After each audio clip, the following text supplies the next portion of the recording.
Baik, Bapak Ibu, saya mulai. Jadi kita hari ini membahas diskusi tentang manajemen K3 ya.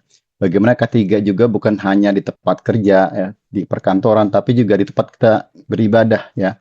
Di semua agama ya, dimanapun ya. Mungkin ada beberapa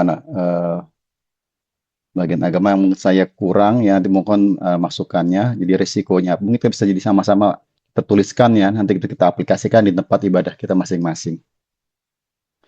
Oke, ini definisinya. Di Indonesia kita tahu ya, masyarakat sangat majemuk ya, memiliki beraneka ragam suku, budaya, agama, kepercayaan ya. Dan untuk agama yang diakui resmi di Indonesia ada 6 ya. Dan juga banyak hari-hari besarnya ya, di mana ada kumpulan orang ya, ada kerumunan seperti itu. Nah, di Indonesia kita tahu bahwa untuk kebebasan menjalankan agama itu dijamin ya di Undang-Undang 45 ya, di pasal 28E ayat 1 ya, yang bunyinya setiap warga negara bebas memeluk agama dan beribadah sesuai agamanya. Arti secara konstitusi, kita semua yang beragama dijamin oleh Undang-Undang Dasar kita. Nah, pengertian ketiga di tempat ibadah ya, tujuan adalah memastikan ya, sama seperti kita nih, ketika kita selalu bicara tentang undang-undang keselamatan ya, undang nomor 1 ya, tentang keselamatan, kemudian kesehatan juga, tentang keamanan pengunjung ya, kemudian ada jemaah, ada petugas selama beribadah dan kegiatan termasuk lingkungannya juga. Nah, dan kita tahu tempat ibadah tuh sekarang bukan hanya untuk kalau mungkin yang muslim hanya untuk sholat, tapi juga ada untuk kita melakukan pusat edukasi, kemudian ada layanan sosial, mungkin ada kegiatan bakti sosial ataupun kegiatan UMKM ataupun pelatihan seperti itu ya. Dan standar pengelolaannya juga, dan kita harus selalu aman ya, harus sehat ya, harus bersih ya. Dan terkadang juga mungkin yang muslim ya, kita kalau Jumat habis Jumatan ada pembagian makanan ya, Jumat berkah seperti itu juga. Waktu saya lihat kemarin dia ini juga ada risiko di sini ya, risiko cemaran seperti itu. Nah, tempat ibadah ya, kita tahu ya, di Indonesia ada 5 agama ya yang resmi diakui. Kita tahu kalau di Islam ada masjid ya. Jadi di sini definisinya masjid, musola saya gabungkan lah ya ke dalam satu ya, biar kita nggak susah. Kalau gereja di sini kita tahu ada gereja yang dari Kristen dan dari Protestan seperti itu ya. Kemudian untuk ada pura ya, untuk agama Hindu ya. Kemudian ada vihara ya untuk yang agama Buddha, dan ada kelenteng ya untuk yang umat Konghucu. Ini ada video nih kemarin waktu bulan Ramadan ya. Ini cukup beredar di kalangan DKM. Kebetulan saya pengurus DKM ya. Kita lihat sebentar.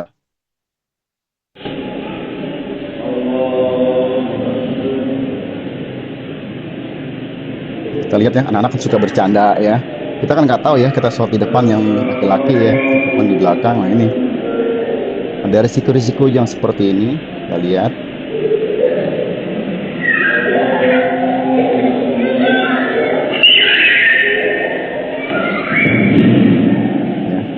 ya, tertimpa partisi ya, waktu sholat tertimpa partisi. Ya, anaknya sempat ya belum belum responnya lambat ya. Ya waktu ini semua yang bercanda pasti kan diem gitu kan. Nah, ini ada risiko nih sholat. Ini sempat kita diskusikan nih, apa ya kita sebagai K3 ya melakukan implementasinya.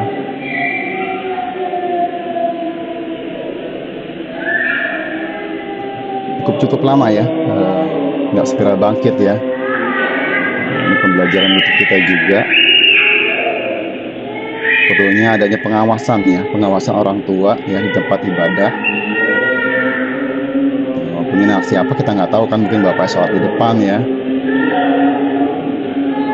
Mungkin mereka juga bingung ya, gimana nih, takut disalahin ya, nggak dibantu tapi ya anak ini gitu seperti itu. Mungkin kalau orang tuanya langsung sigap ya.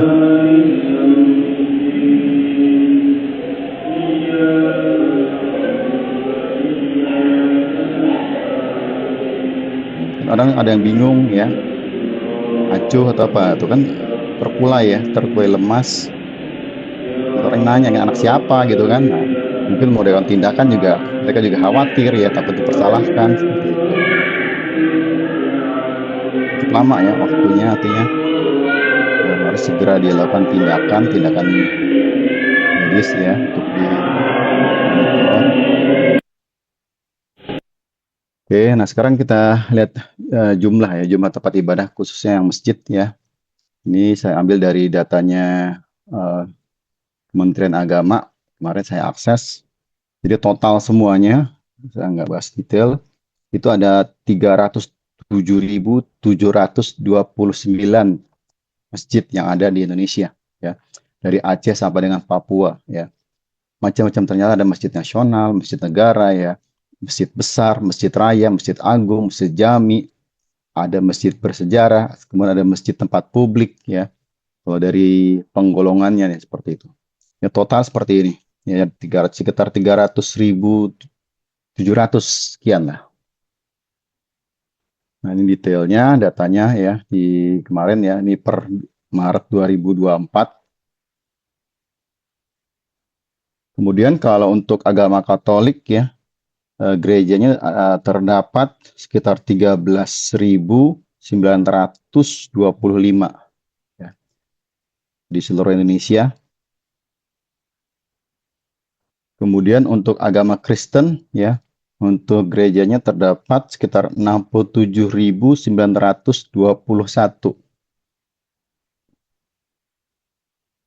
Untuk kelenteng, di data tahun 2023 tercatat ada 407 ya di Indonesia. Kemudian untuk pura ya per 2024 ada 8.610. Nah, kalau kita tadi baca semua cukup banyak ya jumlahnya, dan itu memang bagian dari kita semua. Nah, ini ada berita juga ya tentang terbakarnya ya sebuah gereja di Palangkaraya. Kita ke informasi pertama, pemirsa. Kebakaran hebat melanda sebuah bangunan gereja Maranatha yang berlokasi di Jalan Diponegoro, Komplek Christian Center, Kota Palangkaraya pada Selasa sore. Kita tahu ya banyak bangunan-bangunan yang berisiko ya, mungkin bangunan baru, tapi kan kita belum tahu instalasi listrik. Terbakarnya gereja ini diduga akibat korsleting listrik di bagian atas atap gereja. Kemudian dengan cepat menjalar ke seluruh ruangan hingga ke rumah pengurus gereja dan bangunan sekolah di belakangnya. Api yang sangat besar ini pun sempat membuat petugas pemadam gabungan kewalahan untuk melakukan pemadaman lantaran kobaran api sudah meluas dan melahap bangunan. Kalau kita lihat ya, ini strukturnya. Kebakaran gereja ini terjadi sekitar pukul 13.30 waktu Indonesia Barat. Bagian-bagian tertentu yang para penjaga gereja dan warga sekitar pun langsung berusaha menyelamatkan barang-barang yang ada di dalam gereja maupun sekolah yang ikut terbakar. Kobaran api pun berhasil dipadamkan 2 jam kemudian. Tidak ada korban jiwa dalam peristiwa kebakaran ini, namun kerugian material ditaksir mencapai puluhan miliar rupiah. Kita ke informasi. Tujuannya apa sih kita diskusi pada siang ini? Pertama adalah kita bisa melakukan identifikasi gitu ya. Silakan Bapak Ibu nanti setelah ini mengidentifikasi potensi hazard ya, bahaya yang ada di tempat ibadahnya masing-masing. Kemudian melakukan analisa risiko ya. Kita pasti udah belajar di sini banyak orang K3, jadi analisa risikonya, tingkat keparahannya dan dampaknya nih terhadap jemaah ya. Kemudian memberikan rekomendasi nih ya. Jadi ya ilmu kita jangan hanya di ya tempat kita kerja, tapi juga kita ya beramal ya. Gimana meningkatkan aspek K3L ya di tempat ibadah kita masing-masing ya. Dan ya harapan sih ya kita punya pedoman ya. Kemarin saya terus cari searching, agak sulit ya mendapatkan pedoman yang lengkap ya tempat ibadah seperti itu yang telah menerapkan standar K3L gitu, yang biar kita jadi semacam benchmarking ya. Ini juga koreksi untuk saya pribadi ya harus ditingkatkan juga, artinya perlu ada K3L juga di tempat ibadah ya seperti itu. Nah ini juga pernah terjadi ya Dari rekaman CCTV, beberapa orang sedang melaksanakan sholat di suatu masjid. Semula tampak tidak terjadi apa-apa. Tiba-tiba seorang bapak tampak tidak segera bangun dari sujudnya. Jamaah pun panik serta menegurnya. Ternyata bapak tersebut sudah terbujur kaku dan meninggal dalam keadaan bersujud. Terlihat dari rekaman. Artinya dari kegiatan kita tahu ya, ini pasti diperkirakan ya, mungkin serangan jantung ya. Nah, kalau saja ya kita bisa memberikan edukasi kepada jemaah di sana, gitu, pada eh, pengurus di sana, sehingga kita bisa bantu menolong ya. Kita tahu ya, untuk bantuan RJP atau BHD itu harus cepat responnya dan perlu orang yang terlatih dan berani seperti itu ya. Artinya tidak salah juga ya kita mengajarkan tentang BHD ya, bantuan hidup dasar atau resusitasi jantung paru ya kepada pengurus masjid ya. Karena kita tahu banyak beberapa kejadian yang seperti ini ya. Meskipun kita tahu umur ya, usia itu hanya Tuhan yang tahu, tapi kita sebagai manusia harus berusaha seperti ya. Nah, aspek ketiga yang di tempat ibadah yang pertama adalah kita harus melakukan identifikasi ya. Identifikasi tentang bahaya. Apa sih bahaya yang ada di tempat ya ibadah Bapak Ibu semua ya. Ada kebakaran ya, tadi ada contohnya ya, kebakaran. Ini kemudian ada kejatuhan tadi jika itu benda ya, ataupun ada kerusakan struktur, ataupun ada gangguan keamanan ya. Kemudian kita bisa melakukan penilaian risiko ya, yang tingkat bahayanya dan menentukan ya langkah-langkah untuk pengendalian. Kemudian pengendalian bahaya ya, meliputi pemasangan mungkin ada alat pemadam kebakaran ya, adanya tanda evakuasi, ada nggak nih di tempat Bapak Ibu semua ya, tentang alat APAR gitu ya, atau arah evakuasi ya. Kemudian ada nggak perawatan tentang struktur bangunan ya, mungkin ada bangunan atau ibadah yang usianya lebih dari 50 tahun, 70 tahun ya, struktur itu harus kita lakukan monitoring. Kemudian adanya pelatihan ya, pelatihan petugas ya, petugas keamanan ya, petugas kebersihan yang paham tentang prosedur keselamatan ya. Jadi kalau mungkin di masjid ada marbot ya, marbotnya dilatih nggak tuh ya, atau pengurusnya ya, pengelolanya. Kemudian penggunaan APD ya, di masjid, tempat ibadah, APD juga ya. Karena kita kan sering menggunakan alat pembersih ya untuk mengepel lantai, kemudian melakukan pembersihan meja, kursi yang menggunakan zat-zat kimia yang kita tahu itu bisa memberikan dampak kesehatan ya. Kemudian prosedur evakuasi ya. Nah ini gimana nih? Pernah nggak dilatihkan, disosialisasikan, ataupun mungkin nggak dilakukan simulasinya ya. Dan juga adalah pengawasan, ya, evaluasi. Gimana kita melakukan inspeksi rutin ya tentang perbaikan keberlanjutan ya. Jadi gedung-gedung buat ibadah ya, karena usianya ya perlu kita lakukan monitoring ya, pengawasannya. Contohnya misalnya pemasangan tanda bahaya ya, ada nggak, kemudian pemasangan jalur evakuasi ya, kemudian pelatihan tugas keamanan ya, tentang kebersihan, tentang prosedur evakuasi. Kemudian pemeriksaan rutin ya terhadap instalasi listrik nih, karena sering nih dipersalahkan korsleting listrik ya. Nah, pernah dicek nggak? Kapan terakhir dicek ya? Mungkin kalau Bapak Ibu di kantor ya, ada pasti izinnya ya tentang kebakaran, tentang kelistrikan yang diajukan tiap tahun diperpanjang, 5 tahun diujikan kembali ya. Kalau nggak kan SLF-nya nggak keluar ya. Dan gimana dengan tempat ibadah kita sendiri ya? Apakah kita memikirkannya juga tuh ya? Menjadi buah pemikiran kita bersama ya, untuk menghindari nih adanya risiko kerusakan ataupun kebakaran ya. Dan juga ya catatannya lah kita lakukan penerapan nih K3 sesuai kondisi dan karakter ya, karena ada tempat ibadah tertentu yang penggunaan airnya besar, misalnya di masjid ada penggunaan api untuk misalnya lilin ya di kelenteng, nah itu kan ada risiko di situ. Nah untuk contoh ya, kemudian saya Muslim, jadi K3 di masjid ya, harus mengikuti standar ya, keselamatan, kesehatan kerja yang sesuai dengan regulasi. Cuma memang regulasi yang khusus tentang ibadah saya belum menemukannya ya. Terpaksa harus dikompilasi dari bermacam regulasi itu ya. Dia standar umum penerapan K3, jadi ada pengelolaan risikonya ya, kebakaran ya. pengaturan evakuasi, keamanan, struktur ya, tentang kebersihan ya. Ini contoh sama ya, pemeriksaan rutin ya terhadap instalasi listrik ya. Kapan yang terakhir ya tempat ibadah kita diperiksa instalasi listriknya untuk mencegah ya kebakaran. Terus ada nggak jalur evakuasi ya? Ya, jadi kalau di kantor pasti saya tempel di masjid. Nah itu ya izin atau enggak ya, atau di gereja atau di tempat lainnya ya. Mungkin teman nanti bisa diskusi gitu ya. Tanda-tanda evakuasi karena kita tahu yang beribadah di sana kan nggak semuanya ya. Orang yang memang rutin, ada orang hanya musafir, yang pendatang gitu kan, dia nggak tahu jalur ya. Nah itu juga ya, rambu-rambu tentang keselamatan ya, ada nggak lampu-lampu emergency misalnya, ya arah keluar ya. Kemudian jaga kebersihan ya, sanitasi ya, karena itu kan public area ya, orang bisa masuk keluar ya, mungkin melakukan ke kamar mandi seperti itu, gimana sanitasinya ya.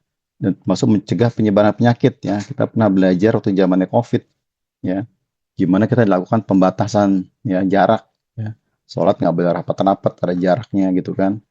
Nah, juga mungkin jarak misalnya di kursinya pun harus direnggang ya, nggak boleh rapat, nggak ada jarak. Nah itu juga kita belajar dari masalah itu ya. Nah ini juga ada contoh yang cukup ekstrim ya, tentang ini tahun 2022 ya, tentang terbakarnya kubah Masjid Islamic Center ya di Jakarta Utara.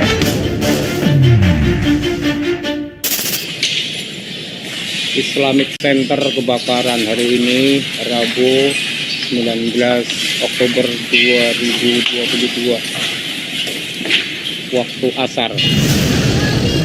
Ini menjadikan ya, ini kubahnya ya, waktu itu ada terbakar ya. Ada satu pekerjaan yang tidak diantisipasi tentang risiko kebakaran. Di balik terbakar dan ambruknya kubah Masjid Islamic Center,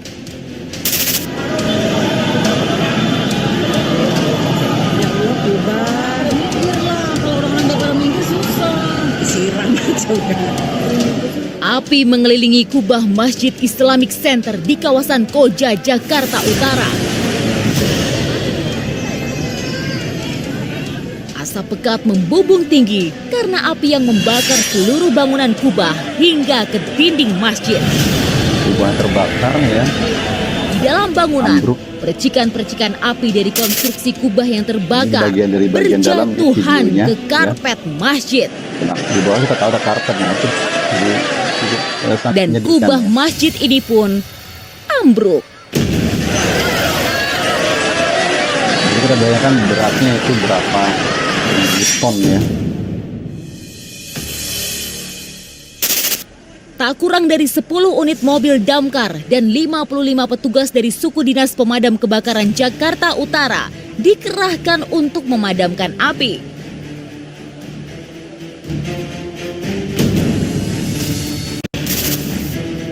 Ini awalnya ada Kebakaran terjadi pada saat petugas renovasi atap masjid Atap masjid, membakar ya. waterproofing aspal. dia pakai karpet, ada pembakaran Percikan ya. apinya Nah, mengenai ingat bahan-bahan yang apa, mudah terbakar. fire blanket ya, nggak Tiupan dilakukan. angin yang kencang membuat api terus tahu di atas membesar itu udara yang pasti membuat panas, kubah angin, masjid ya. ambruk. Ini terbakar. Jadi renovasi atap lagi bakar membran aspal gulung ya? Yang betul ke karpet, Waterproofing, membran terus dibakar ya pakai Mungkin ada gas percikan di LPG. situ ya. Kemungkinan ada Panasnya percikan. itu Terus kena ke bagian apa Percikan. kira-kira Mas? ada multiplex. Membran sama multiplex.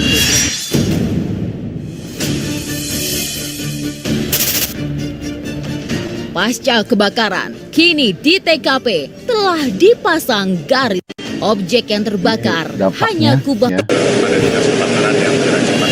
Menilai adanya kelalaian dari pekerja Nah, proyek ini kelalaian saat dalam melakukan kejadian renovasi susah ya. kubah. Kita harus bagi kerja Jakarta kubah ini kan menggunakan bahan peredam untuk menghindari panas dan juga suara ketika azan dan penggunaan sound system.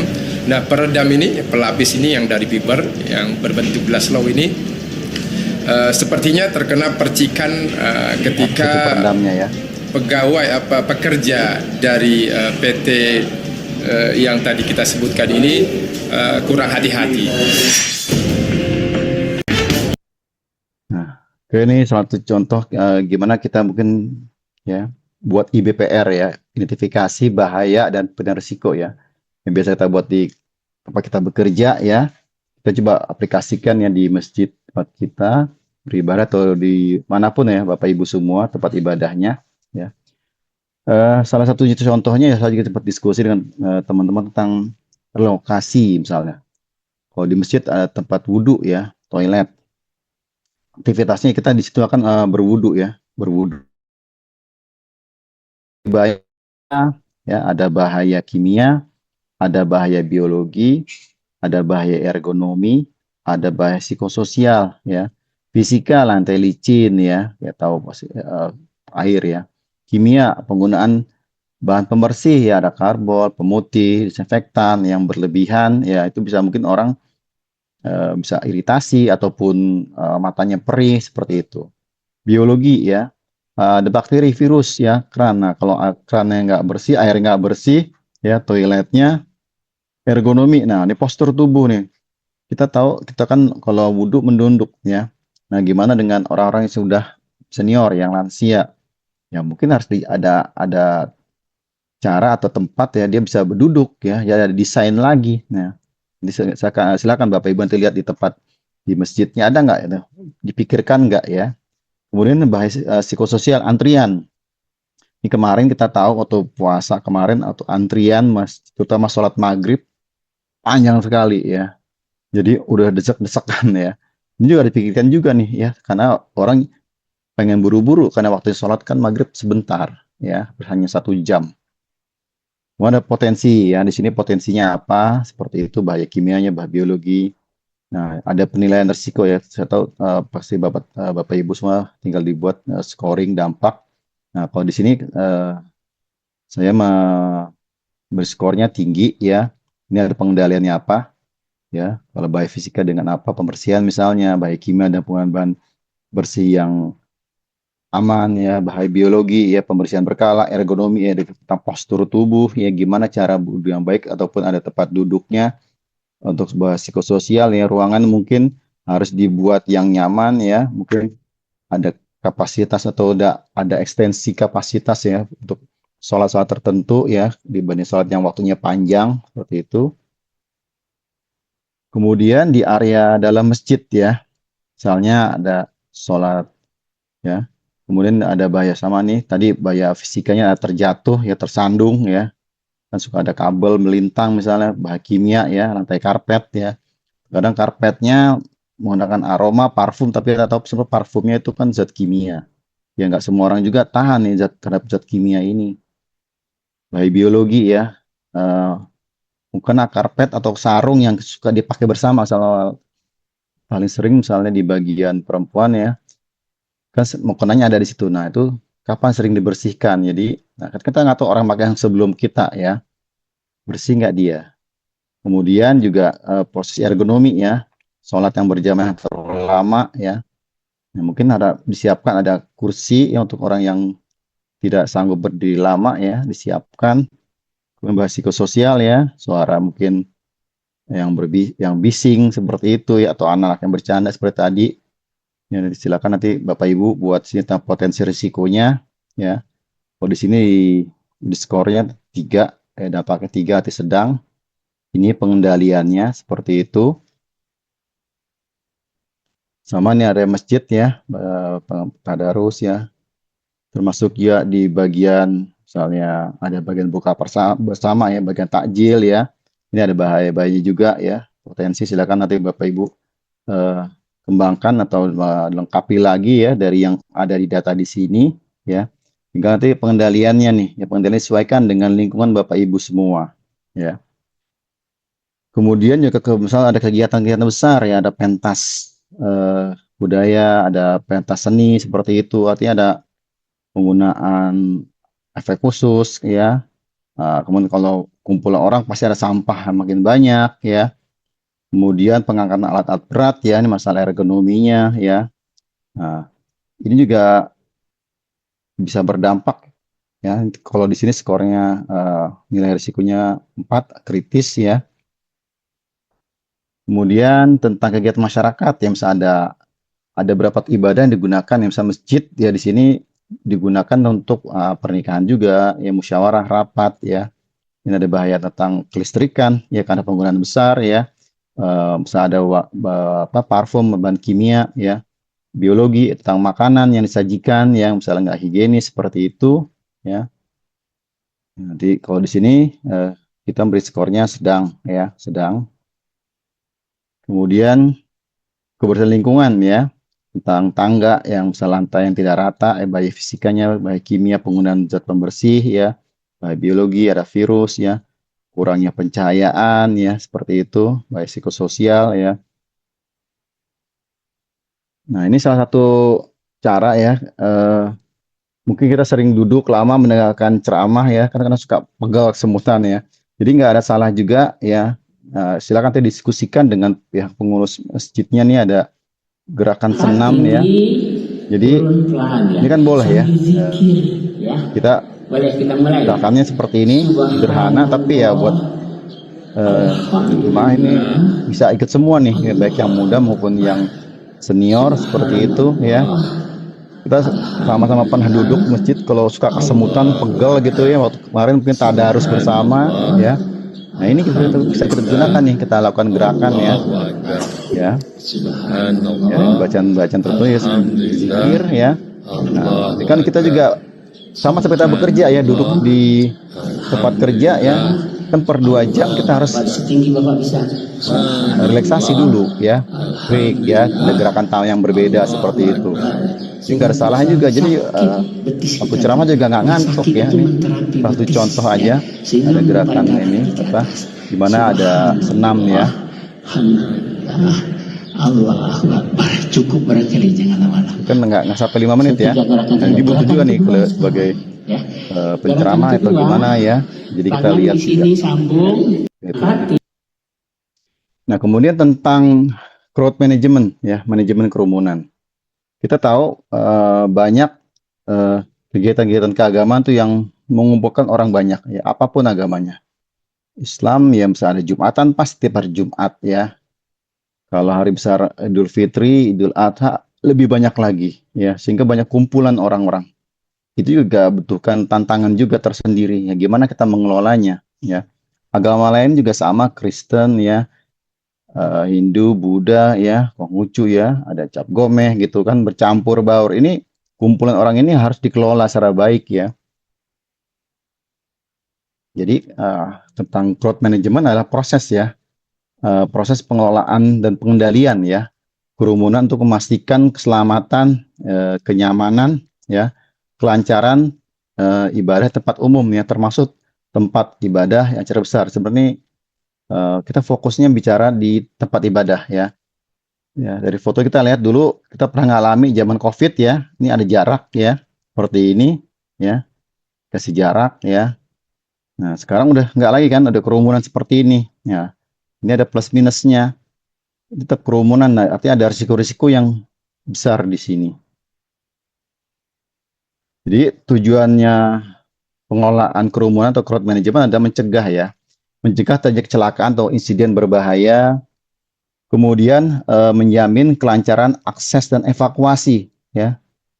Bisa dibayangkan kalau kerumunan, kemudian ternyata ada orang yang mungkin kolaps, pingsan, nah gimana cara melakukan evakuasinya ya. Angkat dari tengah-tengah ya kan. Nah itu kan jangan sampai orang yang mungkin kondisi lemah ya, kemudian dia pingsan, sulit dievakuasinya tuh ya. Keamanan, kita tahu lah banyak tindakan kriminal di sana ya. Ketertiban biasa kalau dia kumpul ya susah diatur. Jadi meningkatkan juga kenyamanan nih. Jadi kalau pengunjungnya nyaman, jemaah juga senang gitu kan. Dan kita juga mengurangi risiko kepanikan.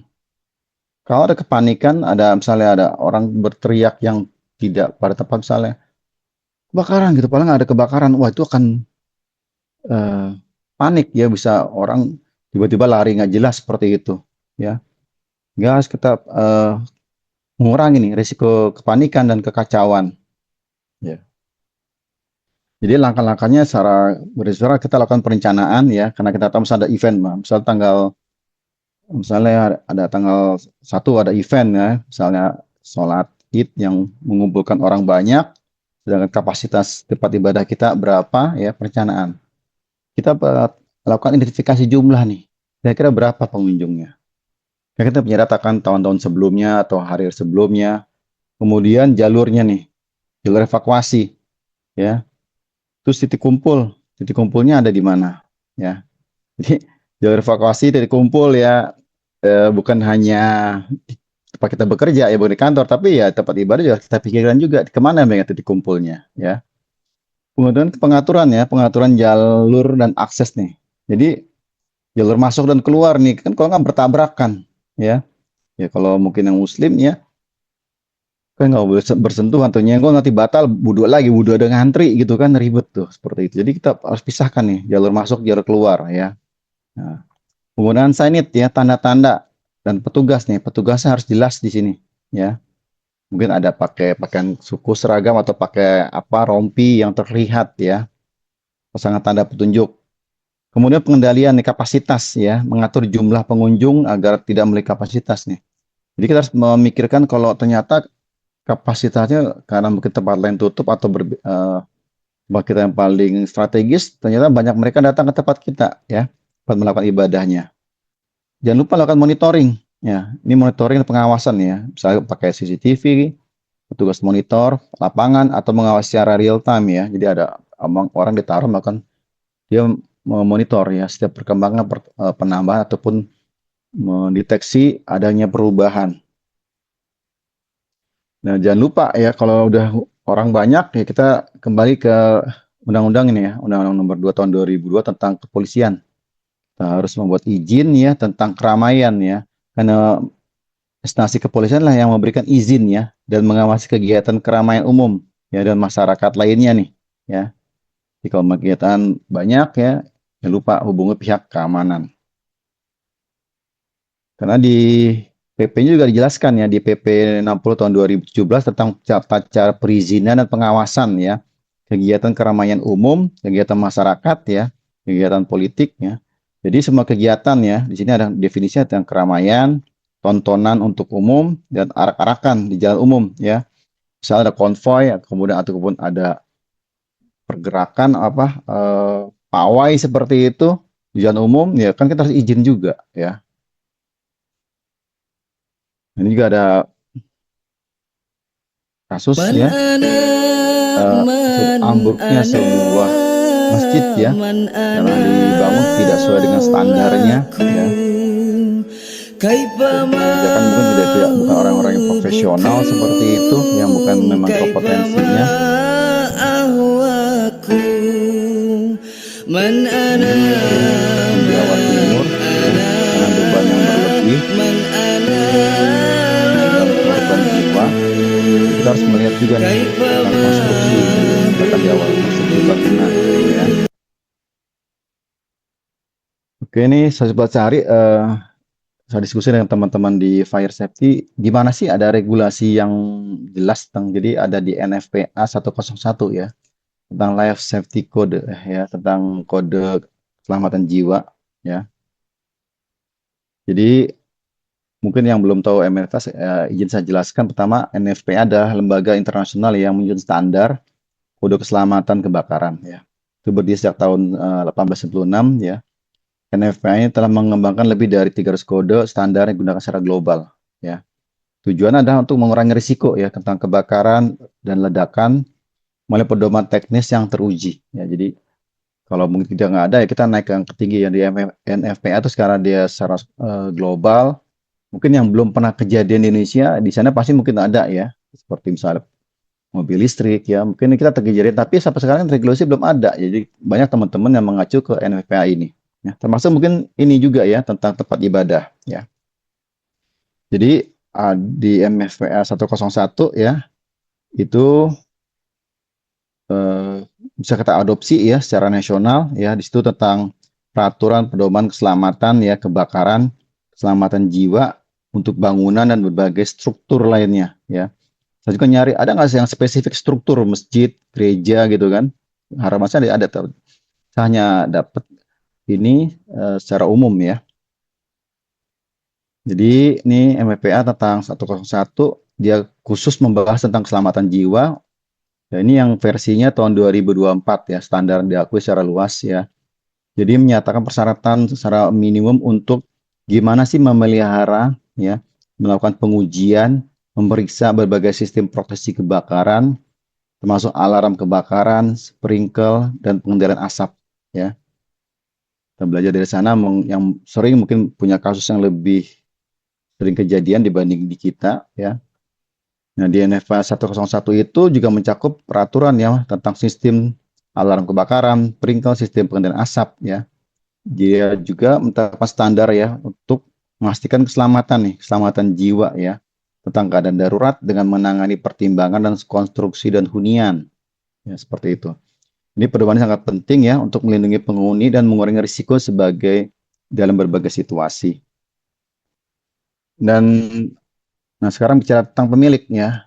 Nah, jadi masalah kalau gedung kita tahu ada pemiliknya nih. Kalau gimana dengan masjid ya? Kan milik bersama, biasa ada pengurusnya ya, DKM. Nah, itu bila terjadi musibah dia bertanggung jawab ya.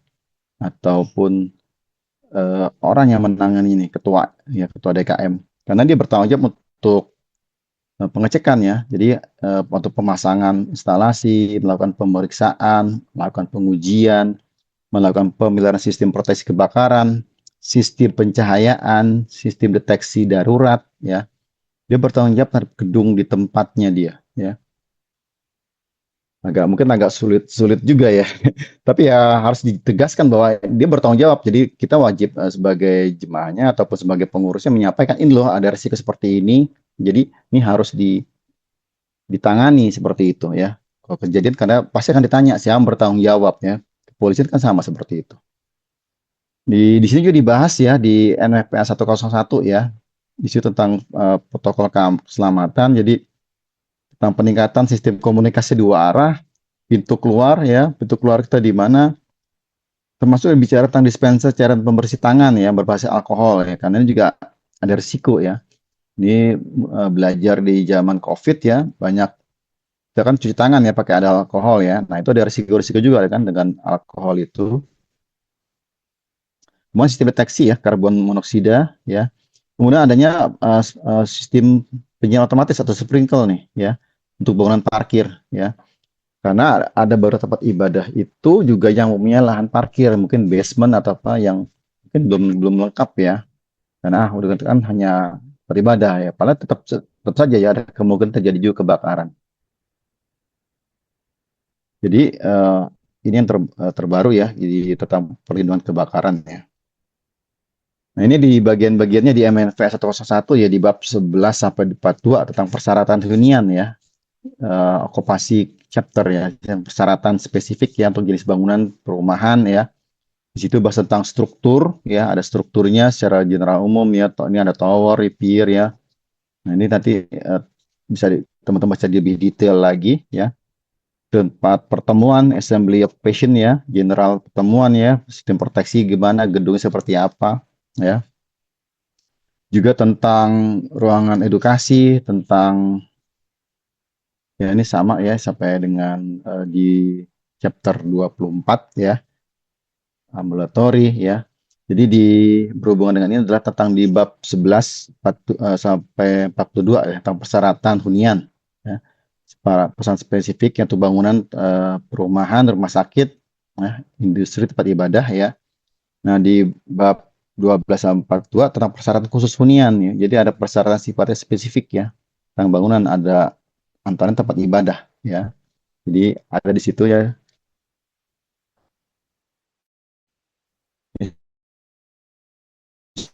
Sama di bab hunian ya. Nah, saya coba cari ya tentang di gereja. Jadi mereka harapan saya sudah lebih lengkap ya. Nih ada contoh di Amargat City ya tentang kesehatan dan keselamatan gereja dan tempat ibadah ya. Jadi dia bahas tentang kesehatan dan keselamatan dibagi ada 3 bagian. Pertama statementnya, kemudian bagian organisasinya, kemudian pengaturan. Nah, kita lihat di sini ada risk assessment, ya, ada risikonya juga, kemudian ada potensial hazardnya dia, ada accidentnya apa sih yang sering kejadian, ya. Nah, kemudian tentang food hygiene dan safety nih, ya. Ini kita banget kan food safety sekarang lagi naik daun ya, MBG. Nah, ini juga kita sering melakukan ya, Jumat Berkah nih pembagian makannya, sampai juga ada masalah ya. Tentang keselamatan ya. Kemudian lisensi juga ya, perizinan. Kemudian fire safety. Gimana dengan bahaya kebakaran ya. Oke, saya coba cari lagi ya, saya dapat share dari teman tentang ya contoh di Qatar ya. Sebenarnya pengen cari di Indonesia ada seperti belum ada ya. Jadi di Qatar itu dia bagi ya di contoh general fire safety persyaratan di masjid nih. Jadi ada general persyaratan umum ya, aplikasi apa saja yang disiapkan ya. Kemudian kalau campuran ada berapa ya. Kemudian juga minimum konstruksinya ada sini, huniannya ada berapa, terusnya life safety evaluasinya juga ada ya. Kemudian pintu ya, pintunya ada berapa ya, level provide yang disediakan ya. Kemudian tangga, kalau dia tangganya juga ya. Kemudian ada RAM gimana dijelaskan juga. Kemudian ada satu pintu keluar atau selain pintu keluar ya. Kemudian ada jumlah minimum koridor ya. Kemudian tentang life safety ya, tentang akses medical, fire hazard, several kondisi cuaca ya, ancaman gempa bumi ya. Mungkin tempat-tempat yang di daerah ya, gempa bumi ya. Kemudian hazard dari material ya, seperti itu. Nah, ini ada video tentang kejadian ya di daerah Sulawesi Utara ya. Kebakaran melanda gedung Gereja Katolik Pinaras di Kota Tomohon, Sulut, Jumat, 2 Januari 2026. Lokasi kejadian berada di Jalan Pinaras, Kelurahan Pinaras, Kecamatan Tomohon Selatan. Peristiwa kebakaran terjadi dini hari ini. Api dengan cepat membesar hingga menghanguskan bangunan gereja. Kasih Opsdal Damkar Tomohon, Adrianus Hengki Sulu, membenarkan kejadian tersebut. Ia mengatakan pihaknya menerjunkan 2 unit mobil pemadam kebakaran. Selain itu ada bantuan 2 unit dari Pertamina. Dari informasi di lokasi, bangunan gereja kini hanya tersisa tembok dan puing-puing. Seluruh bagian dalam gedung ludes dilahap api. Tembok ya. Beruntung tak ada korban jiwa dalam peristiwa ini. Memang tidak ada korban jiwa, tapi materialnya cukup merugikan ya teman-teman. Nah ini saya coba cari ada beberapa di daerah di Jawa Timur ya yang sudah mengaplikasikan ya. Saya kutip dari majalah Safety Magazine ya tentang praktek keselamatan, budaya keselamatan di Jawa Timur ya untuk masjid dan mushola. Kemudian dia melakukan survei ya. Jadi Dewan Keselamatan Kesehatan Kerja Provinsi Jawa Timur ya bekerjasama dengan pimpinan Muhammadiyah Jawa Timur ya meluncurkan tentang survei ya tentang FGD, tentang kebijakan tata kelola keselamatan kesehatan beribadah di masjid ya. Ini tahun 2025 ya. Ini hasil surveinya tuh ya, survei keselamatan kesehatan lingkungan masjid ya. Saya kutip dari mereka. Jadi dari hasil surveinya ini respondennya ya. Jadi kalau dari usia ya, yang kita bisa tahu yang sering ke tempat masjid di sini adalah ya sekitar berapa persen nih ya, sekitar 20 ya, ternyata 29% itu usia 20 sampai 30 tahun ya. Kemudian yang 50-60 sekitar 28 tahun ya. Terus dari sini ya yang paling banyak laki-laki sekitar 69% ya, perempuan 30% ya pengunjungnya. Ini kalau ke masjidnya berapa kali ya. Oke. Ini kalau dari sini kita lihat juga ternyata yang datang ke masjid ini juga banyak orang luar ya. Nanti dimungkinkan juga mereka mungkin musafir seperti itu ya, pendatang. Nah, kita bicara tentang keamanan nih. Apakah Anda merasa aman ya beribadah, beraktivitas? Ya, aman 97%. Yang tidak aman 3%. Nggak aman ditanya karena apa? Pertama, terpleset, pencurian, sama ada pelecehan ya. Jadi ada terpleset ada 2 kasus, pencurian ada 5 kasus ya. Kemudian keamanan lagi nih, tentang pernahkah melihat kejadian atau kejadian yang mengancam keamanan di masjid ya? 66% ya nggak pernah ya, yang pernah tuh 66%, yang tidak pernah 34% ya. Lalu apa sih katanya sarannya nih? Jadi diminta adanya CCTV ya sekitar CCTV, kemudian ada petugas keamanan ya. Mungkin masjid besar ada security, tapi kalau masjid yang mungkin milik warga ya mungkin nggak ada ya. Ada APAR, kebersihan, fasilitas ya. Kemudian keselamatan ya, apakah pernah melihat atau mengalami kejadian kecelakaan ya? Ya, pernah. Jadi yang pernah mengalami kejadian kecelakaan itu 64%, yang tidak pernah 36%. Ternyata kalau masjid ya kecelakaan atau terpleset ya, tadi yang di kamar mandi ya, toilet atau ngambil wudhu di sini. Kemudian terjatuh ya, tadi ada videonya kan terjatuh ya, tersengat listrik ya, ini pernah ada kasus sampai meninggal dunia ya. Kemudian dampak dari kecelakaan keseleo nih, paling banyak keseleo ya. Tadi karena jatuh keseleo terkilir. Ini kan juga adalah ancaman ya buat kita ya. Kemudian yang terluka 25%, patah tulang. Ini kalau lansia, aduh, kalau patah tulang susah lagi ya. Walaupun hanya 2,5%, shock ya. Pasti orang jatuh shock ya, shock ringan sekitar 8%. Kemudian, apakah selama ini pernah melihat masjid yang sudah dilengkapi nih ya? Tanya, pernah lihat ada proteksi dia ya? Hampir 61% nggak pernah ngelihat nih, nggak pernah APAR ya di masjid ya. Ya, yang melihat hanya ada 39%. Pernah nggak melihat ada obat P3K ya? Tidak ada ya. Jadi hampir 52% nggak pernah lihat ada obat P3K di masjid ya. Yang lihat ya ada 48% ya. Kemudian pernah nggak mengalami masalah kesehatan selama beraktivitas nih?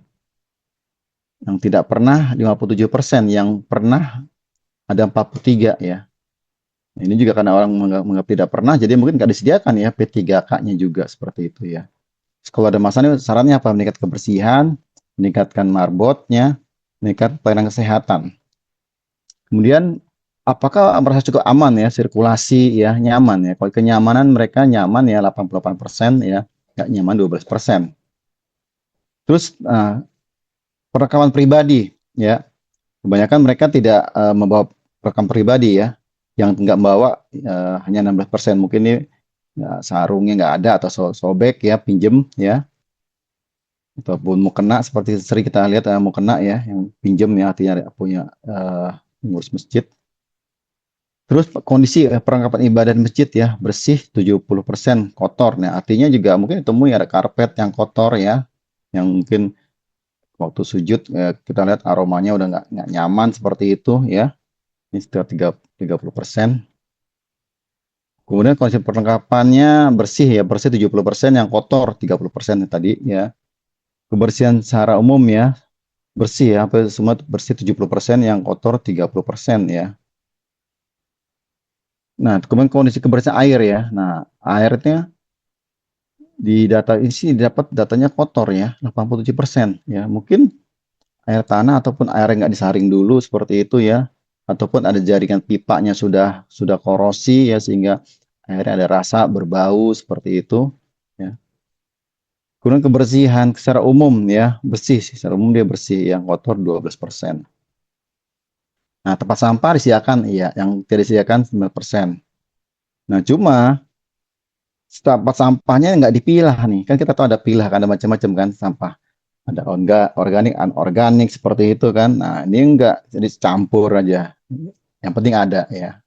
Jadi yang campur itu, satu tempat sampah campur semua ada 87. Nah, penghijauan ya, jadi lumayan ya, itu cukup besar nih. 77% ada penghijauan di sekitar lingkungan. Kemudian cara komunikasi yang efektif apa sih ya? Di sini masih kita pakai papan pengumuman sekitar 25% ya. Poster ya, ditempel biasa di mading seperti itu ya. WhatsApp group ya, kan untuk jemaah ya, untuk jemaah ada WAG, untuk pengurus juga ada seperti itu ya. Sarannya nih ada perlu disosialisasi nih ya, ada siapin APAR, ada P3K, ada menjaga kebersihan. Jadi dari data tersebut ya kita bisa lihat hazard di tempat ibadah adalah adanya misalnya ada kebakaran ya, kemudian ada jatuh tergelincir ya karena permukaan tadi yang licin, ada kerusakan struktur bangunan, ada yang retak, ada yang bocor atau keruntuhan bangunan, gangguan keamanan. Biasa suka ada benda-benda yang hilang, barang-barang hilang ya, atau orang nggak dikenal ya. Kemudian ada risiko kesehatan ya, karena kita bertemu dengan banyak orang, ada kerumunan besar ya, ada kemungkinan mereka bawa penyakit ya, dan kita harus melindungi diri kita nih. Atau ternyata kurangnya ventilasi ya, atau sanitasi yang nggak memadai. Kemudian ada bahaya listrik ya, ada kabel yang terbuka, alat listrik yang rusak, ada bahan kimia ya, kita tahu ada penggunaan zat kimia, ataupun ada alat berat, misalnya ada penggantian lampu, kita pakai scaffolding ya, scaffolding nggak standar atau kerjanya saja seperti itu karena mungkin tempat ibadahnya tinggi, ada lampu, nah lampu itu perlu diganti, ya perlu alat khusus kan, orang yang punya kompetensi bekerja di situ. Ini contoh lagi misalnya kebakaran ya, lilin yang nggak diawasi saat ibadah ya, misal di apa tempat ibadah Konghucu ya, dia pakai lilin, kemudian jatuh dari tangga saat membersihkan tempat ibadah, atau pada kerusuhan yang menyebabkan kepanikan atau cedera pengunjung, penyebaran penyakit ya selama acara besar. Nah ini kalau ketemu banyak orang biasanya ada risiko di sini penyebaran penyakit. Baik, itu Pak Arief, sementara sharing dari saya tentang manajemen K3 di tempat ibadah. Waktu saya kembali kepada Pak Arief. Silakan Pak Arief. Oke, baik, terima kasih Pak Wahyuda untuk materinya ya. Oke, luar biasa. Jadi kita tahu nih Bapak Ibu semuanya terkait dengan manajemen K3 di tempat ibadah, ternyata penting juga gitu ya. Nah, buat Bapak Ibu semuanya yang ingin bertanya, silahkan bisa tuliskan pertanyaannya di kolom Q&A yang ada di bagian layar bawah handphone Bapak Ibu semuanya. Ada tulisan Q&A atau tanya jawab biasanya ya.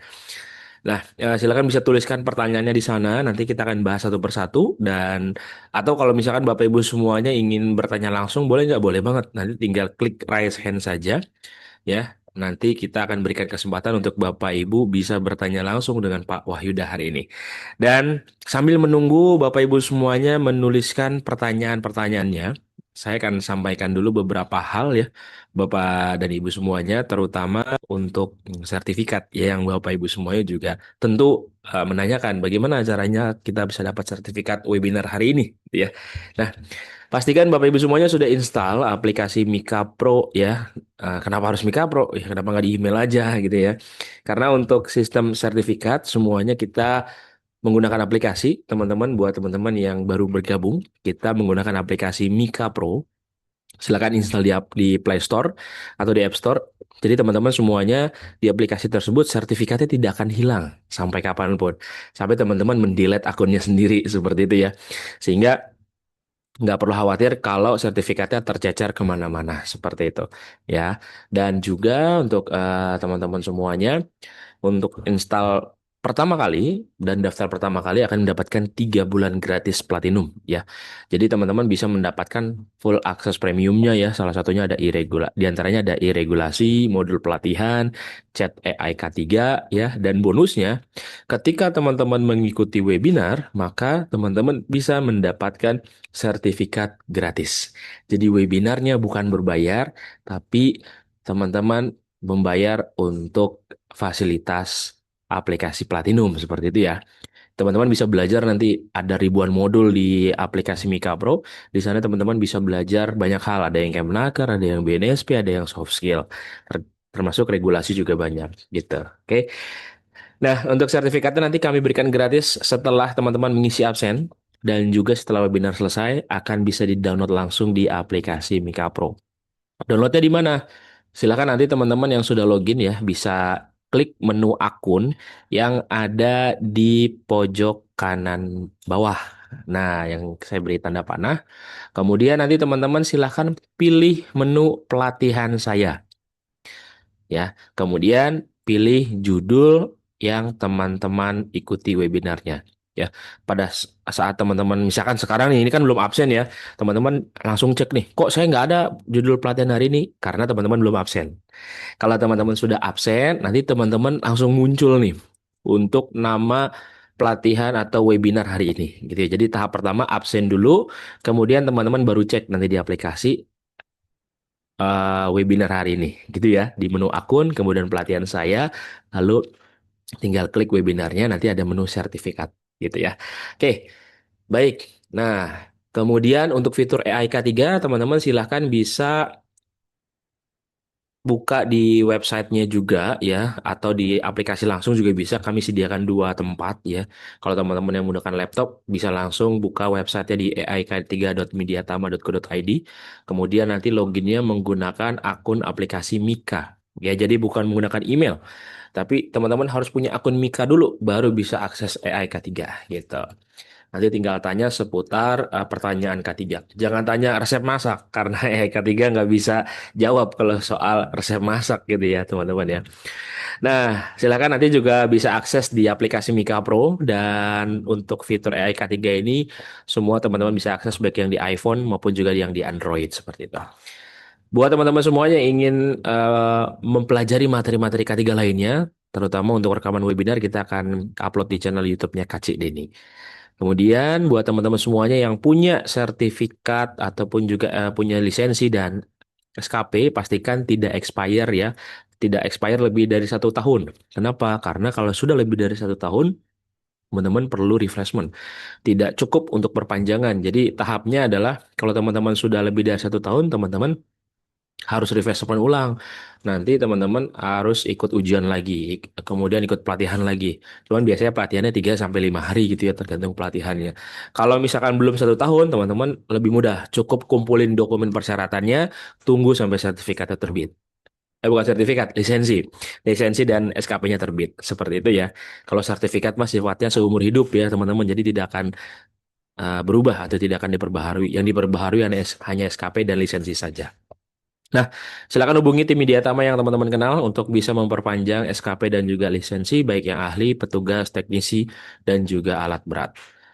Kemudian buat teman-teman semuanya yang ingin terjun ke dunia K3, bisa juga ambil ahli K3 umum. Dan ini Kemenaker RI, minimal pendidikan D3, dan full online training selama 12 hari. Ya, nanti teman-teman bisa ikuti pelatihan ini di Media Tama di tanggal 16 April. Kalau teman-teman ingin sekalian sama yang BNSP, cukup nambah sedikit saja teman-teman, dibandingkan teman-teman ambil yang ahli K3 BNSP sendiri gitu ya, itu biayanya lebih tinggi ketimbang teman-teman semuanya ambil paket bundling seperti itu. Cukup tambah 750.000, teman-teman sudah include dengan sertifikat Kemenaker dan juga BNSP. Kalau yang BNSP teman-teman semuanya itu harganya di 3 juta teman-teman ya. Jadi lebih terjangkau ya kalau bundling ya teman-teman. Dan untuk ahli K3 BNSP di Media Tama tentu sudah mengikuti SKKNI terbaru, sehingga persyaratan pendidikannya naik menjadi D3, bukan SMA lagi. Nah, pembelajaran ahli K3 BNSP sama dengan ahli K3 umum. Jadi, teman-teman yang ikut BNSP pun mendapatkan pembelajaran yang sama, kayak yang di Kemnaker. Seperti itu, teman-teman. Dan untuk yang SMA atau SMK gimana? Bisa ikut petugas K3 atau operator K3 BNSP. Dan ini juga full online ya, teman-teman. Bisa teman-teman ikuti di Media Tama. Kemudian kalau sudah punya ahli K3 umum Kemenaker RI, bisa juga nih teman-teman lanjut lagi ya untuk mengikuti sertifikasi auditor.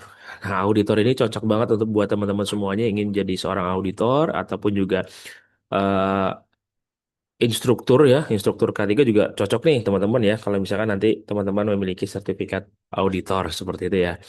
Dan ini juga full online. Persyaratannya adalah wajib sudah tersertifikasi ahli K3 umum dulu. Kemudian untuk teman-teman yang di perusahaan ingin sertifikasi ahli K3 Muda Lingkungan Kerja, Media Tama juga ada pelatihannya. Dan ini nanti sertifikatnya dari BNSP, yaitu Hygiene Industri Muda atau HIMU.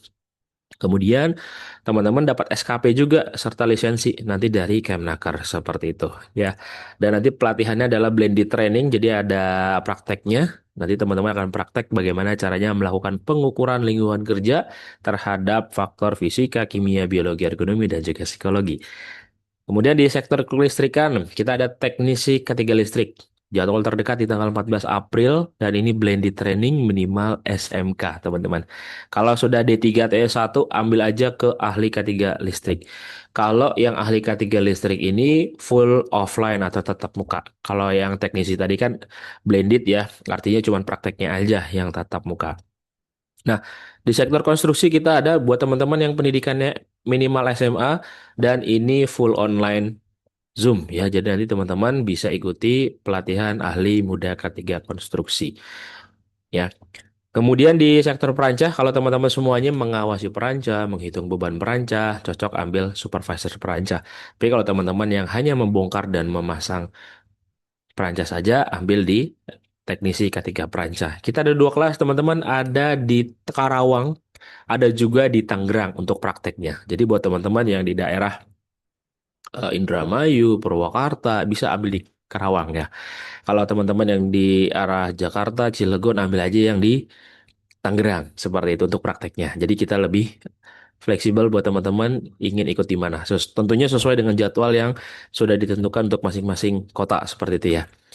Nah, kemudian buat teman-teman yang masuk ke dalam tim tanggap darurat, penting juga memiliki sertifikasi petugas peran kebakaran kelas D. Tadi yang disampaikan oleh Pak Wahyuda adalah apakah petugasnya atau pekerjanya sudah memiliki tersertifikasi terkait dengan kebakaran ataupun juga petugas masjid ya atau marbot ketika terjadi sesuatu gitu ya. Udah pada punya belum nih petugas kebakarannya supaya amit-amitnya jika terjadi kebakaran tidak meluas seperti itu ya. Penting sekali buat teman-teman juga yang di perusahaan, tentu ini menjadi sertifikasi terpenting buat teman-teman semuanya. P3K kita juga ada teman-teman dan ini full offline ya. Jadi nanti teman-teman bisa praktek di Karawang juga, ada di Jakarta juga ya. Jadi nanti tergantung teman-teman lebih dekat kemana seperti itu ya. Lalu untuk K3 ketinggian, kalau teman-teman semuanya bekerja di ketinggian yang masih ada alat pijaknya untuk alas kerja, ambil TKBT. Tapi kalau sudah full bergelantungan di atas tali, ambil yang TKPK. Dan kita sudah ada kelas baru teman-teman untuk TKPK tingkat 2 ya. Jadi buat teman-teman yang sudah punya TKPK tingkat 1, bisa lanjut ke TKPK tingkat 2. Tentunya dengan persyaratan-persyaratan yang nanti akan teman-teman penuhi ya.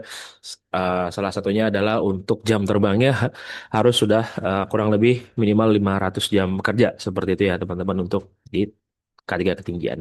Dibuktikan dengan logbook yang sudah teman-teman isi seperti itu. Kemudian untuk forklift, teman-teman juga bisa ikut operator forklift dan kalau di perusahaan yang sudah punya forkliftnya tapi operatornya belum punya SIO, penting ikutin dulu ya untuk operatornya memiliki SIO-nya ya. Jangan sampai ketika nanti ada audit maka menjadi temuan seperti itu ya. Buat teman-teman yang belum punya pengalaman di menggunakan forklift, Mediatama juga bisa ajari atau ada kelas khusus buat teman-teman yang baru pertama kali menggunakan forklift sampai nanti teman-teman bisa mengendari forklift serta nanti langsung mendapatkan bisa sampai mendapatkan SIO seperti itu ya, sama seperti teman-teman yang sudah pernah mengendarai forklift juga tentu akan mendapatkan SIO-nya. Kemudian teknisi K3 ruang terbatas kita juga ada teman-teman dan nanti prakteknya juga akan dilakukan secara offline ya. Jadi materinya online, prakteknya offline. Investigasi insiden ini juga penting teman-teman. Teman-teman HSE juga perlu nih untuk memiliki pengetahuan terkait dengan investigasi insiden. Kalau amit-amitnya terjadi sesuatu di perusahaannya ataupun di area sekitar kita, maka kita tahu cara menginvestigasi yang baik dan juga benar seperti itu. Oke, kemudian HIMU dan HIMA ya. Tadi HIMU juga mirip seperti yang tadi sudah saya sampaikan untuk ahli udah K3 lingkungan kerja. Untuk HIMA ini yang Madya teman-teman dan ini blended training nanti akan ada uji kompetennya secara offline ya. Kemudian untuk K3 laboratorium ini juga penting buat teman-teman yang kerja di lab. Jadi di lab itu kan banyak sekali kalau baru-baru ini juga ada ini ya berita terkait dengan ledakan anak SMP kalau nggak salah terkait dengan praktikum sainsnya. Jadi langsung meledak ke mukanya dia akhirnya terjadi meninggal dunia. Nah ini penting juga nih teman-teman karena di laboratorium juga kan banyak bahan-bahan kimia. Jangan sampai terjadi fatal seperti itu ya. Nah penting buat teman-teman mengikuti K3 laboratorium. Nah, ini adalah ATK yang akan teman-teman dapatkan. Kalau teman-teman online akan kita kirimkan langsung melalui ekspedisi gratis ke seluruh Indonesia. Ini adalah Midlea. Teman-teman bisa belajar secara mudah melalui Midlea. Nanti teman-teman bisa buka midlea.co.id, bisa belajar K3, bisa pilih materinya, bisa dapat sertifikat, bisa dapat modul. Kalau lagi cari lowongan kerja di Media Tama, websitenya ada menu karir, tinggal lowongannya tinggal diisi saja, kemudian masukkan CV-nya, seperti itu. Kemudian kalau ada yang informasi lebih lanjut terkait pelatihan, bisa hubungi tim sales kami, ada nomor WhatsApp tim sales kami ya, ada Beni, Risma, Soka, dan juga Amanda. Pastikan follow semua akun sosial media Media Tama, dan Media Tama mengadakan live TikTok setiap hari 2 sampai 3 kali sehari. Teman-teman bisa belajar terkait dengan bidang ketiga di live TikToknya Media Tama gitu ya. Nanti ada ruang terbatas, kebakaran, P3K, ketinggian, dan lain sebagainya. Teman-teman bisa lihat langsung bagaimana para peserta sedang melakukan praktek gitu ya. Silakan bisa di-follow untuk akun TikToknya Media Tama ya, teman-teman. Kalau ada yang mau kerjasama juga boleh, bisa hubungi nomor kantor kami. Dan kalau ada yang mau menjadi instruktur seperti Pak Wahyuda hari ini, silahkan bisa hubungi saya, ini nomor saya teman-teman, silahkan di screenshot kalau ada kebutuhan terkait dengan menjadi instruktur, ataupun juga ada pertanyaan seputar pelatihan, ya, perpanjangan SKP, dan lain-lain, bisa hubungi saya terkait dengan kendala Bapak Ibu semuanya. Termasuk yang sertifikat juga bisa ya, aplikasi dan lain-lain. Oke, itu saja teman-teman semuanya. Tentu teman-teman pasti sudah menunggu-nunggu untuk absensinya ya. Terima kasih sudah bersabar menunggu teman-teman semuanya. Dan saya akan kirimkan link absensi di kolom chat. Pastikan teman-teman mengisi absen sampai ada tulisan berhasil. Silakan bisa teman-teman isi ya untuk absensinya. Kalau ada kendala, silahkan langsung sampaikan di kolom chat Zoom, supaya nanti saya bisa bantu kendala dari Bapak Ibu semuanya. Oke, baik. Kita akan langsung ke pertanyaan dari teman-teman yang sudah hadir hari ini. Yang pertama dari Pak Abduh Rafiq. Pak Abdul Rafiq bertanya terkait dengan pembahasan NFPA atau proteksi kebakaran di masjid nih Pak. Nah, pertanyaannya adalah Pak Abdul Rafiq ini membaca bahwa dari data statistik tidak semua masjid menerapkan sistem proteksi kebakaran seperti hidran, sprinkler, dan lain-lain. Nah, dari hal tersebut, apakah sudah terbentuk organisasi K3 yang mendukung terobosan pelaporan pihak Disnaker untuk penerapan ini, mengingat agar meminimkan potensi kebakaran di tempat ibadah, Pak? Apakah terdapat anggaran juga dari pemerintah yang sudah terrealisasikan? Nah, ini bagaimana, Pak? Silakan, Pak Wahyuda. Baik, makasih Pak Abdul Rafiq. Ya ini tantangan juga ya. Kalau di kantor kita tahu ya ada P2K3 ya. Di masjid siapa yang mikirin gitu ya. Ini juga kemarin dapat ilham waktu sholat raweh, sholat id, ini kerumunan, terus itikaf itu. Itu banyak ya. Saya lihat banyak tempat-tempat ibadah masjid mungkin ya yang saya tahu itu nggak ada ya. Aparat nggak ada ya. Jangan lihat apa aturan yang khusus tentang masjid aja belum ada teman-teman. Ya ini tantangan juga buat kita semua nih, termasuk buat saya ya. Bisa nggak buat di tempat kita, minimal kita buat aja eh, ada apar murah sih paling berapa gitu kan, tanda evakuasi kita tempel ya gitu. Mungkin tantangannya dibolehin nggak sama DKM kalau gitu kan. Apaan tempel-tempel kan harus nanya gitu kan, ada standar warna gitu kan, seperti kayak gitu tuh. Nah itu yang tantangan juga di masjid yang tempat saya yang besar dia udah ada tuh apa, karena kan kebetulan di masjidnya 2 tingkat, di atasnya buat sholat, di bawah tempat resepsi atau pernikahan, saat ada apar. Cuma memang waktu saya ukur tingginya nggak sesuai standar ketinggian. Ketika saya kenal sama DKM saya bilang, Pak itu ketinggian Pak, turunin gitu kan. Oh iya gitu. Memang ini butuh proses ya teman-teman. Jadi nggak usah jauh-jauh ya. Di Indonesia aja belum ada ya aturan. Mohon maaf, saya belum menemukan yang khusus membahas tentang proteksi kebakaran di masjid itu. Jadi ya saya juga terus terang, aturan ini saya searching, saya comot sana comot sini, coba saya masukkan ya. Jadi kalau dari grup tentang fire safety, tentang tadi di NFPA itu yang tadi chapter 11 sampai 24 ya tentang. Jadi secara general ya, itu dianggapnya kalau tempat ibadah baik gereja, masjid atau apapun sebagai assembly apa public community ya seperti itu. Jadi acuannya kalau di NFPS seperti itu Pak. Itu. Kalau di Indonesia sendiri belum ada ya. Apa ya? Saya juga bacanya, wah ini masih general ya gitu. Maka saya cari yang tadi di tempat lain. Ada tadi kan di Qatar ya, ada di Qatar, ada kemudian ada di negara lagi ada tuh yang tentang gereja gitu, ada seperti itu. Ya saya coba mencari yang khusus ini. Jadi ya kita emang terpaksa harus comot sana comot sini untuk memadukannya sih. Itu sih Pak Arif ya. Jadi kalau di Snaker belum ada ya.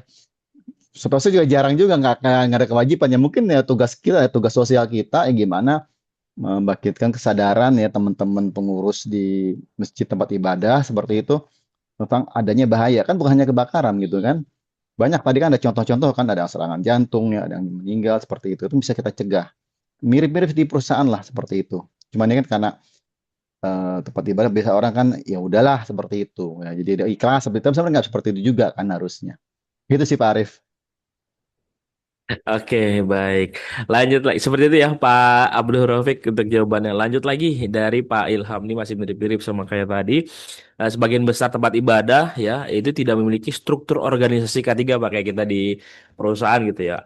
Maupun juga tenaga ahli K3. Nah, dalam kondisi tersebut sebenarnya siapa sih yang secara praktis bertanggung jawab terhadap penerapan K3 di tempat ibadah dan sejauh mana tanggung jawab tersebut bisa diterapkan? Kemudian itu satu. Yang kedua, selain itu sejauh mana materi atau konsep manajemen K3 yang disampaikan ini dapat benar-benar berpengaruh dan diimplementasikan secara nyata di tempat ibadah di Indonesia pada umumnya yang masih bersifat non formal Pak atau berbasis sukarela. Silakan Pak Wahida. Baik, itu yang pertama nggak ada ahlinya. Kata di kalau gedung ada tuh kan, gedung di atas 8 lantai, wah, ada fire safety manager, udah ada regulasinya tuh. Dari level kementerian sampai level ke tingkat gubernur wali kota sudah ada. Kalau masjid belum ada. Bahkan ada yang masjid yang gedung bertingkat besar seperti ini kan jumlahnya lebih dari berapa 500 orang gitu. Nah, itu kan harus ada manajemen yang mengelolanya. Ya mungkin kesadaran kita lah ya sebagai jemaah, ya, jemaat di tempat kita beribadah ya kita lah gitu kan. Cuma mau nggak kita meluangkan waktu ya ke dalam masuk ke dalam komunitas itu menjelaskan karena masuk ke tempat jadi DKM aja kadang-kadang kan susah juga ya Pak orang mau masuk mengurus seperti itu karena benar-benar apa lillahi ta'ala itu kan seperti itu ya jadi kesadarannya itu ya saya sih mengetuk hati teman-teman saya juga semuanya ada di sini ya kita sama-sama membangkitkan kesadaran K3 gitu kan dan terus kalau ini pengaruh nggak ya memang nggak formal ya, tapi pun sukarela kalau kita mungkin gampangnya begini. Kan Bapak Ibu bisa yang K3 pasti punya tentang apa? Keahlian tentang penggunaan apa, ajarkan. Atau bisa mengajarkan tentang BHD atau RJP kan bisa kita ajarkan kan ada materi seperti itu. Ya, jadi kalau kejadian tadi ada orang sedang sholat tiba-tiba meninggal, ya, mungkin diduga serangan jantung kan kita bisa membantu. Ya. Meski meninggal urusannya karena Allah, tapi kan sebagai manusia kita berusaha. Nah, itu yang kita butuhkan. Jadi bukan hanya didiamkan sedemikian aja seperti itu. Jadi memang dibutuhkan kemauan dan gerakan ya gitu. Dan memang ya nggak ya mungkin kalau kitanya mungkin bisa free ya, tapi kan butuh alat ya. Kalau latihan BHD kan ada pantomnya, ada bonekanya kan yang besar. Nah, itu perlu disiapkan juga. Jadi memang kembali nih Pak ke Pak Ilham ya. Kembali ke kitanya, mau nggak kita menggerakkan. Jadi kalau Bapak sebagai ahli K3 ya jangan hanya kantor, di rumah juga, tempat ibadah juga nih sekarang. Nah, sekarang kita bicara tentang tempat ibadah nih, ayo tempat ibadah sama-sama kita benahi tentang tempat ibadah kita bersama seperti itu, ya. Jadi kembali ke kitanya, kita mau nggak menggerakkan itu, ya. Itu tujuannya sih. Oke, Pak. Oke, baik. Seperti itu ya Pak Ilham Wahyudi untuk jawabannya. Lanjut lagi dari Pak Pradana. Oke, pertanyaannya adalah terkait pembentukan tim ERP di masjid atau tempat ibadah. Apa kiat-kiat khusus cara pembentukannya, Pak. Misal, untuk tahap awal kita mau kasih koordinasi ke tim damkar atau kemana gitu ya. Terus dikarenakan masih ada tempat ibadah yang hanya sebagai tempat ibadah wajib saja. Tapi untuk dari ketiganya ya tentu masih belum paham atau belum tersentuh seperti itu. Silakan Pak Waida. Baik, makasih untuk Pak Pradana, ini sahabat saya nih ya. Jadi eh, sama juga kalau kita misalnya ada nanti nih 2 bulan lagi kan ada acara besar ya, apa Idul Adha ya, ada komunitas kumpulan. Nah itu juga kalau kejadian kita butuh juga kan mitigasi bencananya gitu kan. Kan pernah kita dengar kan ada kasus sapi lepas gitu kan. Nah itu ERP-nya gimana tuh cara cara menangani itu kan bisa kejadian gitu kan. Jadi bencana juga misalnya kebakaran gimana. Jadi memang perlu pertama dibentuk kesadaran dulu di pengurusnya. Kalau memang dia berkenan, oke, baru kita bikin acara ya. Mungkin ya orang nanti apa sih kan biasa selalu adalah acara pengajian lah keagamaan ini kan agak berbeda. Tapi sebenarnya nggak berbeda sih. Artinya menurut saya kita kan memberikan edukasi juga ilmu. Ilmu itu kan luas seperti itu loh. Jadi emang nih butuh proses Pak gitu. Ya, saya juga lagi mau coba gimana saya juga tempat saya juga saya coba aplikasikan seperti itu. Jadi ya pengen saya ada sumbangsih juga seperti itu ya. Jadi ya kalau pertama ya kita bentuk minimal ya kita kan punya matrik-matrik simulasinya ya yang bisa kita aplikasikan di tempat kita ibadah gitu. Kalau minimal mereka tahu jalur evakuasi, caranya, titik kumpulnya seperti itu.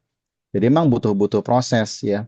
Mungkin kalau sampai ke damkar ya mungkin kalau udah levelnya agak tinggi gitu ya. Tapi minimal kan mereka tahu dulu apa jalur evakuasi itu apa, jalan yang licin apa, terus titik kumpulnya di mana seperti itu. Dan itu pun kalau sudah terbentuk suatu hal yang luar biasa ya Pak Pradana seperti itu. Karena emang butuh proses semuanya. Gitu Pak Arif. Oke, baik. Seperti itu ya Pak Pradana untuk jawabannya. Lanjut lagi buat Bapak Ibu yang ingin bertanya langsung, ya silahkan bisa tuliskan pertanyaan. Kalau bertanya langsung, raise hand aja ya. Kalau mau bertanya di kolom Q&A boleh tuliskan aja pertanyaannya. Dan buat teman-teman yang mau bertanya langsung, nanti kita akan langsung berikan kesempatan untuk bertanya dengan Pak Wahyuda. Di sini sudah ada yang raise hand, Pak Timothy. Selamat sore, Pak Timothy. Selamat sore Ya, Pak Arif, selamat sore Pak silakan, Pak. Yuda. Sore Pak. Pak Wayuda, saya mau nanya Pak, bagaimana kalau yang ibadahnya itu bukan di tempat gereja seperti di mall, di gedung pertemuannya, teman-teman Nasrani lah. Itu kalau pertanggungjawaban K3-nya itu dari pemilik gedungnya atau yang punya ibadah? Itu Pak, itu Pak. Itu. Emang yang Pak Yuda bilang sih ada benernya Pak. Saya sedikit kasih ya seperti testimoni ya. Teman saya punya gereja, waktu itu dia ada seminar apa, tiba-tiba ada orang kejang-kejang seperti kena serangan jantung. Hmm. Untungnya di situ ada dokter, Pak, yang langsung ditangani sama dokter. Nah, kalau tidak ada dokter, mungkin orang pada lihatannya aja, karena mereka nggak bisa tahu apa yang mereka harus lakukan, gitu, Pak. Itu aja sih, Pak. Baik, makasih Pak Timothy. Ya, jadi betul ya. Saya tadi belum menyentuh ya tempat ibadah yang dia ada dalam gedung. Emang ada ya, ada berapa tempat ibadah kayak gereja yang ada di mall, ada di dia nyewa nyewa venue seperti itu hari tertentu, jam tertentu ya. Aula dipakai untuk itu ada ya. Kalau secara umum memang dia tanggung jawabnya ada di gedung ya, ada K3 gedungnya. Tapi kan kalau lagi ibadah tiba-tiba ada orang serangan jantung, ya kan lama Pak. Kalau Pak Timothy nyari mana orang ketiga ya. Nah, jadi kalau seputaran dia ada jemaah juga yang bisa melakukan RJP gitu ya, bantuan hidup dasar ya kan sangat membantu sekali seperti itu. Ya. Apar kalau dinyewa di gedung pasti tanggung jawab pihak-pihak gedungnya seperti itu. Jadi memang yang pertama adalah saran saya sih membangkitkan kesadaran bahwa butuhnya K3. Jadi K3 itu bukan hanya di tempat kerja tapi juga tempat ibadah juga ada ya. Tuh, karena kalau ada misalnya kebakaran, ada orang sakit mendadak, ada tersedak gitu kan. Nah, itu juga dibutuhkan pertolongan pertama. Jadi eh, memang dibutuhkan kesepakatan, kesepemahaman seperti itu. Dan kalau gedung mungkin agak berkurang karena bebannya karena sudah terbantu ya. Tapi kan tetap saja dibutuhkan teman kerja yang cepat ya. Kayak tadi contohkan Pak Timothy ada teman satu jemaatnya yang mengalami kejang-kejang gitu kan. Nah, kalau kita tahu tahu saja kalau nggak berani juga susah juga tahu dan berani juga melakukan pertolongan gitu. Gitu. Nah, itu dibutuhkan pengetahuan. Jadi ya silakan nih Pak Timothy pun mungkin ngajak di jemaat yang sama-sama yang tahu tentang ketiga, yuk kita adakan apa tentang penggunaan APAR, penggunaan misalnya apa BHD itu kan bisa tuh kan nggak berbiaya besar ya, APAR yang biasa aja yang CO2 kan bisa di ruangan bisa gitu kan seperti itu. Jadi pengetahuan dasar untuk pencegahan ya seperti itu Pak. Ya ini saya sih mengajak semua teman-teman ya, semua yang hadir ya di forum webinar ini, ternyata kita butuh ketiga di tempat kita melakukan ibadah. Itu Pak Timothy. Pak Arif silakan. Oke, baik seperti itu ya Pak Timothy untuk jawabannya dan lanjut lagi Bapak Ibu yang mau bertanya langsung boleh ya. Silakan bisa raise hand atau mau tulis pertanyaan di kolom Q&A juga boleh. Lanjut lagi dari Pak Nafis. Nah, ini terkait dengan kebersihan karpet dan sirkulasi udara nih Pak.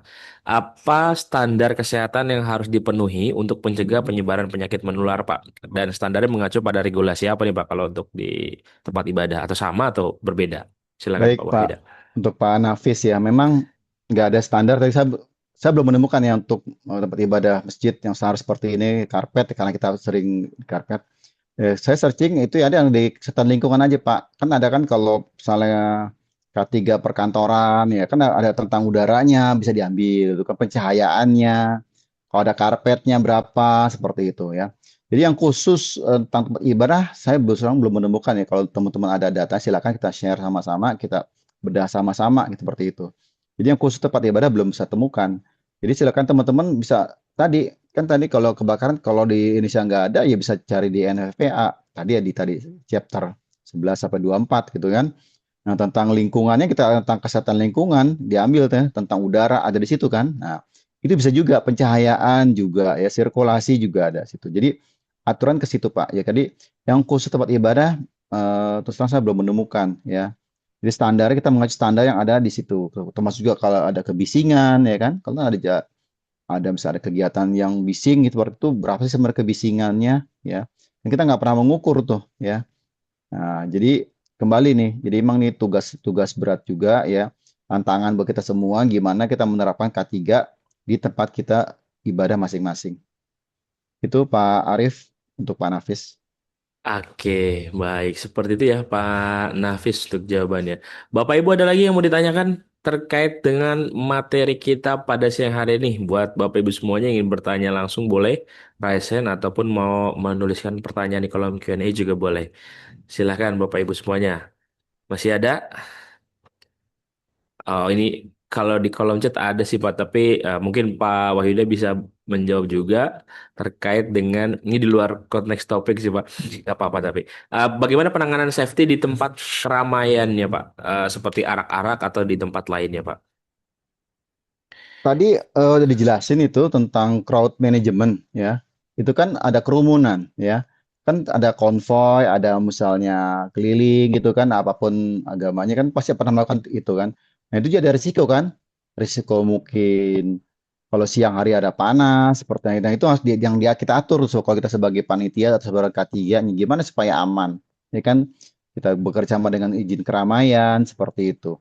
Jadi ada Pak di tentang manajemen crowd, ya, tentang pengendalian, tentang penanganannya. Jadi eh, gimana eh, dengan jumlah orang yang banyak, ya itu bisa tetap terkendali gitu kan, baik kapasitasnya ataupun kalau tadi arah-arahkan ada rutenya gitu kan. Kalau malam bisa pakai obor, nah itu ada risiko kan kebakaran ya. Saya kan Bapak Ibu bisa membuat itu dalam bentuk matriks yang tentang risk registernya, tantangannya apa, scoringnya berapa, kemudian yang penting ada nanti di bagian kanan seperti tadi tentang mitigasinya apa sih, pengendalian seperti apa. Itu Pak Arif. Baik, seperti itu ya Pak Andun untuk jawabannya. Lanjut lagi dari Pak Basuki nih. Terkait APAR, Pak. APAR jenis apa yang sesuai untuk tempat sholat di masjid, Pak? Apakah powder, CO2, atau pasir perlu juga sebenarnya? Atau tidak? Silakan Pak Wahida. Baik, kalau di masjid ya, itu kan kalau saya lihat kalau dia ancamannya berupa dan serta bahkan kan kalau powder itu kan untuk sumber dari kertas, kain ya kan, kayu itu pakai powder gitu kan. Kalau CO2 kan sumber kebakarannya dari listrik ya. Nah, Kalau powder memang bisa semua untuk listrik, cuma mungkin berdampaknya dia ada residunya ya. Mungkin kalau masih belum ada sama sekali bisa dia siapkan satu ya minimal apar powder ya. Nah kalau apar powder disiapkan dua ya boleh yang ketiganya siapkan apar CO2. Terutama kalau kebakaran sumbernya misalnya dari listrik, misalnya dari peralatan sound system ya. Karena kalau pakai powder pasti sound system rusak karena dia ada residunya seperti tepung seperti itu ya. Nah, kalau pakai apar CO2 kemungkinan padam dan kemungkinan alatnya kerusakan tidak terlalu besar karena dia kan bentuknya gas dan mendinginkan ya. Asal cara pegangnya benar aja. Seperti itu Pak Arif. Jadi yang pertama powder dulu ya. Kalau powder sudah ada bisa disiapkan CO2 ya ataupun fire blanket. Gitu Pak Arif. Oke, baik. Seperti itu ya Pak Basuki untuk jawabannya. Baik, Bapak Ibu ada lagi yang mau ditanyakan terkait dengan materi kita hari ini, manajemen K3 di tempat ibadah. Ada lagi Bapak Ibu? Atau sudah tidak ada? Kalau oke, kotak P3K perlu juga nggak Pak di tangga, kata Pak Basuki. Nah, ini juga jadi apa tadi kan ada hasil survei ya. Ternyata saya juga nggak pernah menemukan di tempat saya juga nggak ada P3K kalau padahal kita selalu nggak apa keluar di kantor di pabrik P3K. Karena ada tadi kejadian kan orang terpleset keseleo ya kan. Nah, ada luka kan. Nah, itu juga sebaiknya sih disarankan disiapkan kotak P3K ya. Jadi teman-teman yang punya sertifikat sebagai petugas P3K ya bisa melakukan edukasi gimana sih cara membalut luka ya. Kan tadi kan sering kejadian kan jatuh ya, terkilir. Ya, itu gimana tuh? Jadi sebaiknya disiapkan juga sih kotak P3K ya sehingga siap ya. Jadi kalau butuh tersedia seperti itu. Itu Pak Arif. Iya benar juga ya di tempat saya juga nggak ada kotak P3 kayak ada yang ada malah kotak beras itu ada yang bisa diambil kotak beras gitu buat yang membutuhkan gitu ya ya benar juga ya. Oke baik Pak Basuki Setiawan seperti itu ya Pak Basuki untuk jawabannya. Oke ada lagi Bapak Ibu yang mau ditanyakan untuk materi kita hari ini, menarik ya pembahasan kita hari ini ya terkait dengan manajemen K3 ternyata masih banyak yang belum sesuai standar kalau kita pikir-pikir soal keselamatan ya Pak ya. Kita tidak ada.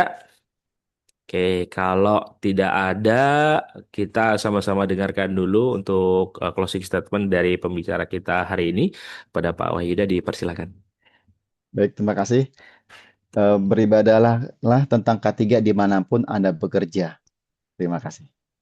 Luar biasa. Terima kasih Pak Wahyuda dan terima kasih juga Bapak dan Ibu semuanya udah hadir di webinar hari ini dan pastikan Bapak Ibu semuanya sudah isi absen dan nanti tinggal tunggu sertifikatnya ya.